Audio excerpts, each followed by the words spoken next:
salaamaaleykum yéen a ngi ak Sala bu seen émission Feemu fii ak Feneen sirop menthe lañ leen indi gis ngeen suñu naanaa ngi noonu raxas nañ ko nii ba mu set boo leen di raxas menthe bi nag bu leen ko bës da ngeen koy raxas mais pas bës boo leen ko bësee rek xet bi yëpp dina dem ci ndoxu raxas bi donc gis nga bu ñu raxasee suñu naanaa ba pare ñu def ko ci saladier bi daal di ciy sotti ndox bu tàng voilà man maa ngi ci def lu tolloog 1 litre 500 d'eau. Voilà gis nga bu ko defee nag dama koy tëj nii bàyyi ko mu tremper yéen mën ngeen ko bàyyi mu tremper 1 heure de temps mais man dama ko bàyyi mu tremper toute une nuit voilà bu ko defee ma daal di ñëw teg sama tami ñëw segg naanaa bi gis ngeen ko noonu bu ma ko seggee ba pare lu may def mooy bës pour retirer ndox bi yépp gis ngeen ko noonu comme nu ma nekk di def voilà su ma récupérer sama ndox ba pare mi ngi xeeñ naanaa nag macha allah. bu ko defee damay ñëw def ci 1 kilo de sucre donc normalement temps pour temps la 1 litre d'eau 1 kilo de sucre mais man dama def 1 litre 500 d'eau 1 kilo de sucre voilà gis nga teg bàyyi mu bax ndànk sirop nag moom amul saar dangay teg bàyyi mu bax su réduire de moitié boo fayee sa gaz normalement boo ko tegee ba mu sedd di nga obtenir sa sirop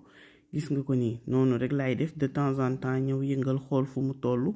gis ni mu ngi réduire gis ngeen ko noonu su demee ba réduire de moitié nag ma fay gaz bi instant bi gis ngeen ni baxatul fay naa gaz bi ma daal di ciy sotti essence menthe gis ngeen ko benn flacon bu ndaw bi moom laa ci sotti yépp parce que dama soxla mu saf menthe ma daal di ñëw nag jël colorant bu vert bi nga xamante ni bii ku ko bëgg exclusif laa ko jëndee mën ngeen ko fa uti ñu di ko ci sotti may sotti di xool couleur bi gis nga comme que dama bëgg mu foncé gis nga ma daal di ciy sotti flacon bi yépp voilà daal di yëngal gis ngeen ko suñu sirop pare na verte na li ñuy def mooy teg ko bàyyi ko mu dal parce que boo bëggee am consistance bu sirupeuse boobu il faut que sirop bi dal entre temps dugal naa ko ci frigo bi sedd na ma jox leen ci recette bu ndaw ci sirop bi mais wu pëndax ngay def daal di ciy laal tuuti mais lait entier gis nga voilà boo ko defee gis nga da ngay yëngal ba meew pëndax bi amatul donju ñu daal di sotti lait entier bi gis ngeen ko noonu ba mu doy ma daal ci laal tuuti lait concentré non sucré du jéggi suukar ndax sirop comme ni ngeen gisee préparation bi yéen xam ngeen ni sirop dafa bëri suukar donc du coup da ngay ñëw rek laal ci tuuti sirop boo laalee sirop mu indi couleur bi indi goût mentholé bi ci meew bi nga daal di sotti sa glaçon bu sedd guy nga am njaru meew bu ne muut gis ngeen ko noonu voilà ñu daal di ñëw nag daal leen di présenter gis ngeen suñu sirop ngi noonu pare na jëlal na mu sirupewe gis ngeen ko sirop menthe bu ala dawme la ñu defar jëlal gis ngeen consistance bi couleur bi tuuti ye macha allah jël leen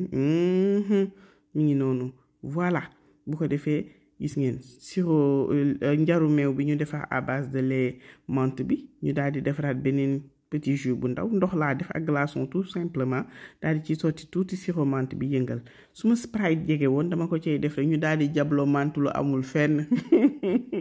mais gis nga sprite jegewuma woon voilà lii laa leen indiloon tey jëlal gis ngeen ko noonu daal di cay teg suñu njaru meew mënul ñàkk teg suñu sirop j'espère que li ma leen indil neex na leen bu leen fàtte abonné aimer partager merci beaucoup Amounas.